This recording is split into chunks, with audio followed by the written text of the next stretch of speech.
tal, Rodolfo? Muy buen día, un gusto como siempre estar con ustedes. Gracias, Beatriz. Comenzaré preguntándote si te gusta la música de la legendaria Sonora Santanera de Carlos Colorado. Que ya lo pusieron de moda nuevamente, Rodolfo. Ya está de moda, Beatriz Pajés. ¿Cómo ves famosa boa que llegó así sin saber cómo ni cuándo? Tal vez se coló por las coladeras de Palacio y llevó una carta, y ahora resulta, Beatriz, que habemos, porque pues a los periodistas nos colocaron también entre los malosillos, que queremos derrocar al presidente, pues, digamos que en las urnas, desde luego. ¿Qué opinión te merece esta famosa carta sin remitente, sin autentificar el origen de quién la escribe? Mira, yo creo que hay varias lecturas que hacer sobre este bloque amplio opositor BOA.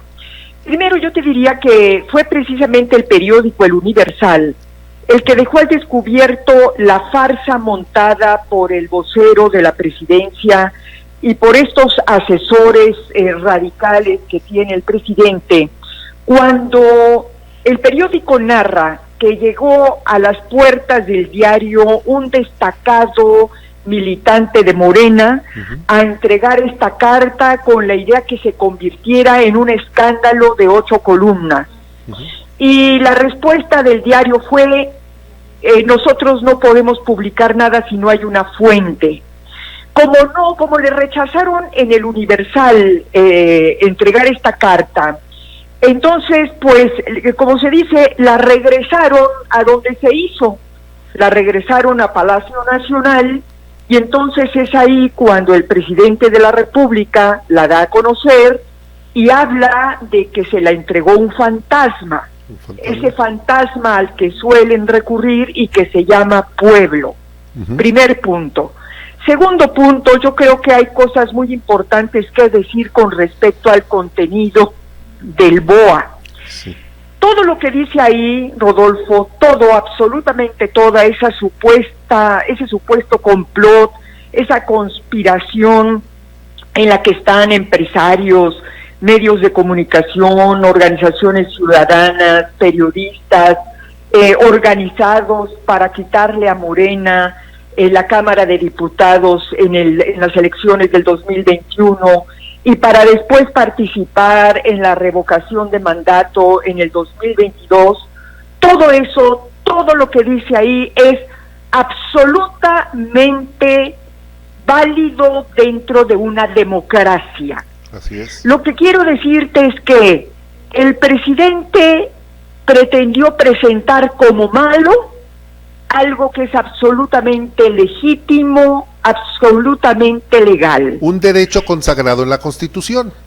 Por supuesto, si la oposición, que ojalá, es decir, yo realmente quisiera ver a los partidos políticos de oposición organizados y poniéndose de acuerdo, como dice ahí el supuesto documento, y el que empresarios, el que medios de comunicación, el que ciudadanos estén organizando para participar y formar una oposición legítima para el 2021 y luego es absolutamente legal, Rodolfo. Claro.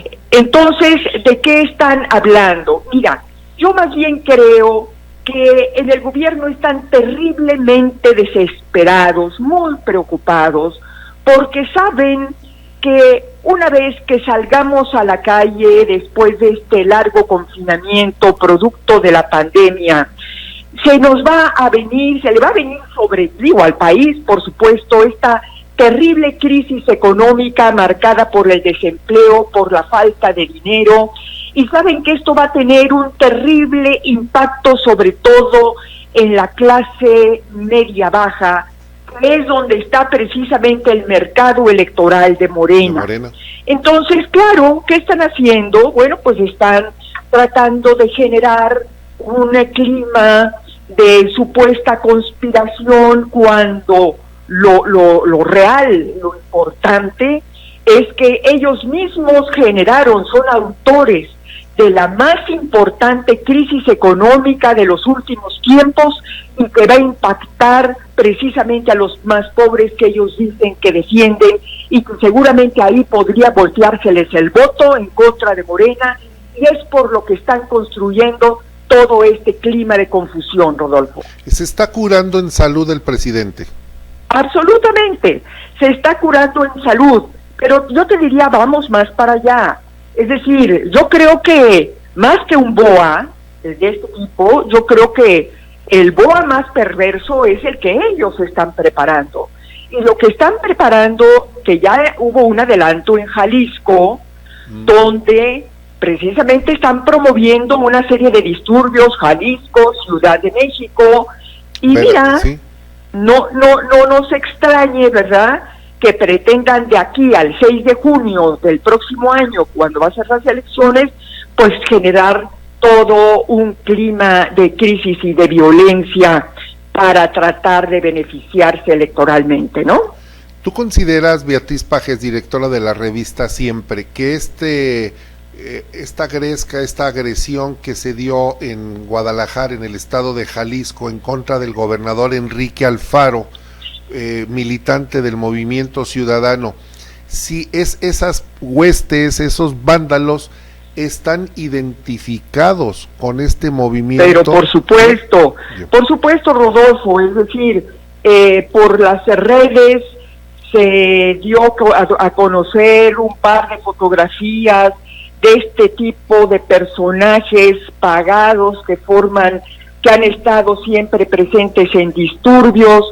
Sabemos, no es nuevo esto, desde años atrás, desde sexenios atrás, estos grupos vandálicos han operado a favor de lo que antes era el PRD, de lo que después fue Morena, cómo se dedicaban a crear una serie de pintas, incendios, ruptura de cristales para protestar, ya fuera por lo de Ayotzinapa, ya fuera por la situación económica, y ya fuera para desestabilizar la UNAM, que los utilizaron también justo en este sexenio para ver si podían alterar ahí la autonomía de la UNAM, con el pretexto de el abuso que se habían dado, y los crímenes, los feminicidios. Es decir, ellos cuentan porque tienen un origen violento. Los que hoy están en el poder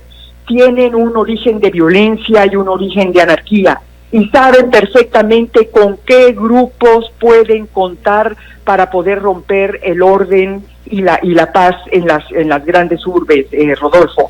Así es que lo que señaló el gobernador de Jalisco me parece que no está lejos de la verdad.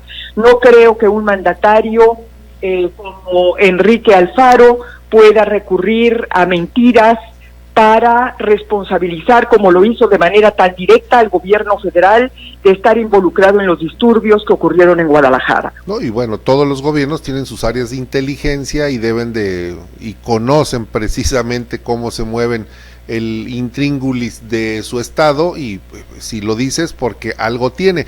Incluso te haría la pregunta sobre dos temas que surgen a raíz de esto. Uno, en donde el presidente López Obrador le recrimina al gobernador Alfaro y dice que no va a permitir que ninguneen la figura del presidente.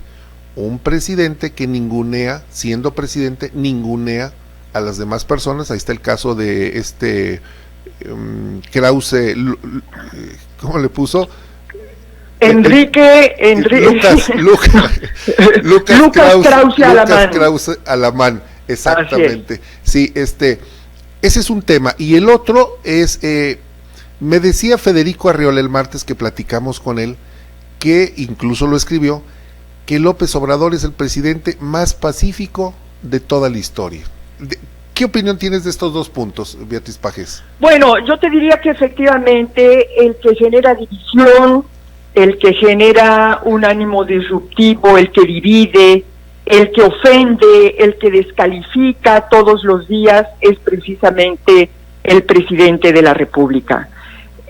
El que ningunea, el que difama, el que desacredita, es el presidente de la República. Entonces, que no se queje, porque en el momento que él hace esto, él está abriendo la posibilidad de que también se le falte el respeto.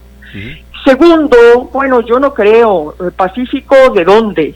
Por el contrario, es decir, todos los días desde la mañanera le declara la guerra a México, y le declara la guerra no solamente, yo te diría que no solamente a sus adversarios, que ya no los trata como adversarios, los trata como enemigos porque sí, los amenaza. Así es. Yo te diría que le declara la guerra a México porque es el principal promotor de la confrontación. El gran autor de acabar con la paz social y la convivencia en México se llama Andrés Manuel López Obrador. Entonces no veo en él absolutamente ningún espíritu pacifista.